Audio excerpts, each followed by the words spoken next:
महाभारत के प्रथम खंड में आदि पर्व के 64वें अध्याय में ब्राह्मणों द्वारा क्षत्रिय वंश की उत्पत्ति और वृद्धि तथा उस समय के धार्मिक राज्य का वर्णन, असुरों का जन्म और उनके भार से पीड़ित पृथ्वी का ब्रह्मा जी की शरण में जाना तथा ब्रह्मा जी का देवताओं को अपने अंश से पृथ्वी पर जन्म लेने का आदेश। जन्मेजय बोले, ब्राह्मण, आपने यहाँ जिन राजाओं के नाम बताए हैं और जिन दूसरे नरेशों के नाम यहाँ नहीं लिए हैं, उन सब सहस्त्रों राजाओं का मैं भली भांति परिचय सुनना चाहता हूँ। महाभाग वे देवतुल्य महारथी इस पृथ्वी पर जिस उद्देश्य की सिद्धि के लिए उत्पन्न हुए थे, उनका यथावत वर्णन कीजिए। वैशंपायन जी ने कहा, राजन, यह देवताओं का रहस्य है, ऐसा मैंने सुन रखा है। स्वयंभू ब्रह्मा जी को नमस्कार करके आज उसी रहस्य का तुमसे वर्णन करूंगा। पूर्व काल में जमदग्नि नंदन परशुराम ने 21 बार पृथ्वी को क्षत्रिय रहित करके उत्तम पर्वत महेंद्र पर तपस्या की थी। उस समय जब भृगु नंदन ने इस लोक को क्षत्रिय शून्य कर दिया था, क्षत्रिय नारियों ने पुत्र की अभिलाषा से ब्राह्मणों की शरण ग्रहण की थी। नर रत्न में कठोर व्रतधारी ब्राह्मण केवल ऋतुकाल में ही उनके साथ मिलते थे, न तो कामवश और न बिना ऋतुकाल के ही। राजन, उन सहस्त्रों क्षत्राणियों ने ब्राह्मणों से गर्भ धारण किया और पुनः क्षत्रिय कुल की वृद्धि के लिए अत्यंत बलशाली क्षत्रिय कुमारों तथा कुमारियों को जन्म दिया। इस प्रकार तपस्वी ब्राह्मणों द्वारा क्षत्राणियों के गर्भ से धर्म पूर्वक क्षत्रिय संतान की उत्पत्ति और वृद्धि हुई। वे सब संतानें दीर्घायु होती थीं। तदनंतर जगत में पुनः ब्राह्मण प्रधान चारों वर्ण प्रतिष्ठित हुए। उस समय सब लोग ऋतुकाल में ही पत्नी समागम करते थे, केवल कामना बस या ऋतुकाल के बिना नहीं करते थे। इसी प्रकार पशु पक्षी आदि की योनि में पड़े हुए जीव भी ऋतु काल में ही अपनी स्त्रियों से संयोग करते थे। भरत श्रेष्ठ, उस समय धर्म का आश्रय लेने से सब लोग सहस्त्र एवं 100 वर्षों तक जीवित रहते थे और उत्तरोत्तर उन्नति करते थे। भूपाल, उस समय की प्रजा धर्म एवं व्रत के पालन में तत्पर रहती थी, अतः सभी लोग रोगों तथा मानसिक चिंताओं से मुक्त रहते थे। गजराज के समान गमन करने वाले राजा जन्मेजय तदनंतर धीरे धीरे समुद्र से घिरी हुई पर्वत, वन और नगरों सहित इस संपूर्ण पृथ्वी पर पुनः क्षत्रिय जाति का ही अधिकार हो गया। जब पुनः क्षत्रिय शासक धर्म पूर्वक इस पृथ्वी का पालन करने लगे, तब ब्राह्मण आदि वर्णों को बड़ी प्रसन्नता प्राप्त हुई। उन दिनों राजा लोग काम और क्रोध जनित दोषों को दूर करके दंडनीय अपराधियों को धर्मानुसार दंड देते हुए पृथ्वी का पालन करते थे। इस तरह धर्मपरायण क्षत्रियों के शासन में सारा देश काल अत्यंत रुचिकर प्रतीत होने लगा। उस समय सहस्त्र नेत्रों वाले देवराज इंद्र समय पर वर्षा करके प्रजाओं का पालन करते थे। राजन, उन दिनों कोई भी बाल्यावस्था में नहीं मरता था, कोई भी पुरुष युवा अवस्था प्राप्त हुए बिना स्त्री सुख का अनुभव नहीं करता था। भरत श्रेष्ठ, ऐसी व्यवस्था हो जाने से समुद्र पर्यंत यह सारी पृथ्वी दीर्घ काल तक जीवित रहने वाली प्रजाओं से भर गई। क्षत्रिय लोग बहुत सी दक्षिणा वाले बड़े बड़े यज्ञों द्वारा यजन करते थे। ब्राह्मण अंगों और उपनिषदों सहित संपूर्ण वेदों का अध्ययन करते थे। राजन, उस समय ब्राह्मण न तो वेद का विक्रय करते थे और न शूद्रों के निकट वेद मंत्रों का उच्चारण ही करते थे। वैश्यगण बैलों द्वारा इस पृथ्वी पर दूसरों से खेती कराते हुए भी स्वयं उनके कंधे पर जुआ नहीं रखते थे। उन्हें बोझ ढोने में नहीं लगाते थे और दुर्लभ अंगों वाले निकम्मे पशुओं को भी दाना घास देकर उनकी जीवन रेखा की रक्षा करते थे।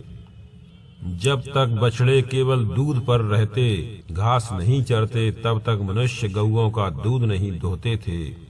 व्यापारी लोग बेचने योग्य वस्तुओं का झूठे माप तौल द्वारा विक्रय नहीं करते थे।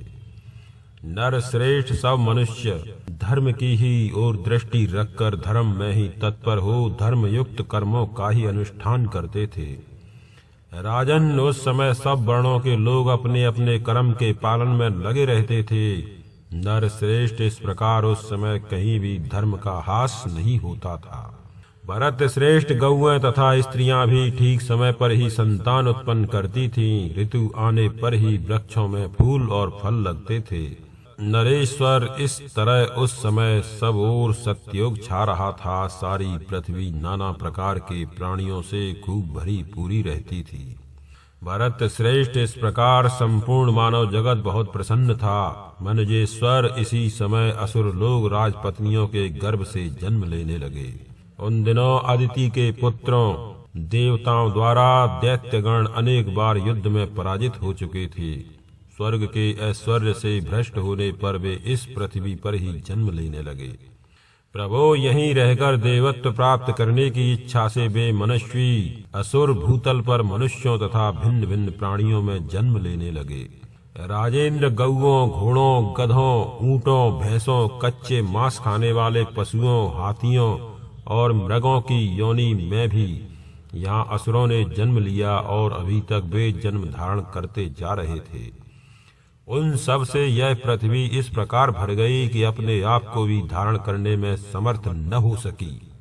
स्वर्ग से इस लोक में गिरे हुए तथा राजाओं के रूप में उत्पन्न हुए कितने ही दैत्य और दानव अत्यंत मद से उन्मत्त रहते थे। वे पराक्रमी होने के साथ ही अहंकारी भी थे। अनेक प्रकार के रूप धारण कर अपने शत्रुओं का मान मर्दन करते हुए समुद्र पर्यज सारी पृथ्वी पर विचरते रहते थे। वे ब्राह्मणों, क्षत्रियों, वैश्यों तथा शूद्रों को भी सताया करते थे। अन्यान्य जीवों को भी अपने बल और पराक्रम से पीड़ा देते थे। राजन, वे असुर लाखों की संख्या में उत्पन्न हुए थे और समस्त प्राणियों को डराते धमकाते तथा उनकी हिंसा करते हुए भूमंडल में सब ओर घूमते रहते थे। वे वेद और ब्राह्मण के विरोधी, पराक्रम के नशे में चूर तथा अहंकार और बल से मत वाले होकर इधर उधर आश्रमवासी महर्षियों का भी तिरस्कार करने लगे। राजन, जब इस प्रकार बल और पराक्रम के मद से उन्मुक्त महादैत्य विशेष यत्न पूर्वक इस पृथ्वी को पीड़ा देने लगे, तब यह ब्रह्मा जी की शरण में जाने को उद्यत हुई। दानवों ने बल पूर्वक जिस पर अधिकार कर लिया था, पर्वतों और वृक्षों सहित उस पृथ्वी को उस समय कच्छप और दिग्गज आदि की संगठित शक्तियां तथा शेष नाग भी धारण करने में समर्थ न हो सके। महिपाल, तब असुरों के भार से आतुर तथा भय से पीड़ित हुई पृथ्वी संपूर्ण भूतों के पितामह भगवान ब्रह्मा जी की शरण में उपस्थित हुई। ब्रह्मलोक में जाकर पृथ्वी ने उन लोक श्रेष्ठा अविनाशी देव भगवान ब्रह्मा जी का दर्शन किया, जिन्हें महाभाग देवता द्विज और महर्षि घेरे हुए थे। देव कर्म में संलग्न रहने वाले अप्सराएं और गंधर्व उन्हें प्रसन्नता पूर्वक प्रणाम करते थे। पृथ्वी ने उनके निकट जाकर प्रणाम किया। भारत, तदनंतर शरण चाहने वाली भूमि ने समस्त लोकपालों के समीप अपना सारा दुख ब्रह्मा जी से निवेदन किया। राजन, स्वयंभू ब्रह्मा सबके कारण रूप हैं, अतः पृथ्वी का जो आवश्यक कार्य था वह उन्हें पहले से ही ज्ञात हो गया था। भारत, भला जो जगत के श्रेष्ठा हैं, वे देवताओं और असुरों सहित समस्त जगत का संपूर्ण मनोगत भाव क्यों न समझ लें। महाराज, जो इस भूमि के पालक और प्रभु हैं, सबकी उत्पत्ति के कारण तथा समस्त प्राणियों के अधीश्वर हैं, वे कल्याण में प्रजापति ब्रह्मा जी उस समय भूमि से इस प्रकार बोले।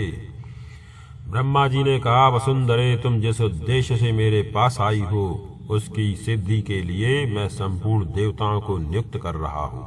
वैशंपायन जी कहते हैं, राजन, संपूर्ण भूतों की सृष्टि करने वाले भगवान ब्रह्मा जी ने ऐसा कहकर उस समय पृथ्वी को तो विदा कर दिया और समस्त देवताओं को यह आदेश दिया, देवताओं, तुम इस पृथ्वी का भार उतारने के लिए अपने अपने अंश से पृथ्वी पर विभिन्न भागों में पृथक पृथक जन्म ग्रहण करो।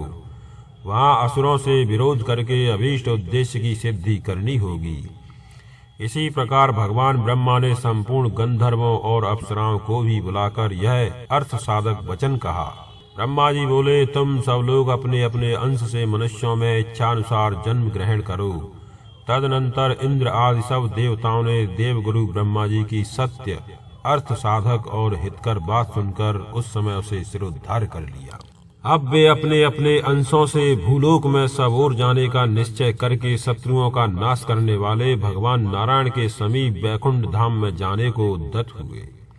जो अपने हाथों में चक्र और गदा धारण करते हैं, पीताम्बर पहनते हैं, जिनके अंगों की कांति श्याम रंग की है, जिनकी नाभि से कमल का प्रादुर्भाव हुआ है, जो देव शत्रुओं के नाशक तथा विशाल और मनोहर नेत्रों से युक्त है, जो प्रजापतियों के भी पति, दिव्य स्वरूप, देवताओं के रक्षक, महाबली, श्री वत्स चिन्ह से सुशोभित, इंद्रियों के अधिष्ठाता तथा संपूर्ण देवताओं द्वारा पूजित हैं। उन भगवान पुरुषोत्तम के पास जाकर इंद्र ने उनसे कहा, प्रभु, आप पृथ्वी का शोधन, भार हरण करने के लिए अपने अंश से अवतार ग्रहण करें। तब श्री हरि ने तथास्तु कहकर उनकी प्रार्थना स्वीकार कर ली।